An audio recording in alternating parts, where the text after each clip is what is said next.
সকালে উঠে সত্যি মনটা খুব খারাপ হয়ে গেছিলো, কারণ কি এবার বাড়ি যাওয়ার পালা। তো সকালবেলা উঠে একটু মর্নিং ভিউটা দেখে নিলাম, খুবই মজার লাগছিলো মর্নিং ভিউজটা, শান্ত পরিবেশ।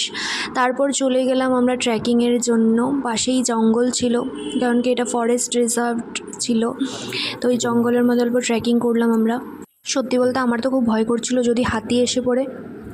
এতটা এলিফেন্ট, কিন্তু নদীতে বলে অনেক জল আছে, তাই এলিফেন্ট এখন আসবে না এই সাইডে, একটু যাওয়া যাবে। আর একটা সাপের ভয় থাকতে পারে, কিন্তু লোকাল মানুষ বললে সাপ বেরোবে না এখন, বৃষ্টি সিজনে তো সাপ বেরোয় না। ঘনত্ব কত, চলেই যাচ্ছি, অনেকটা চলে গেলাম।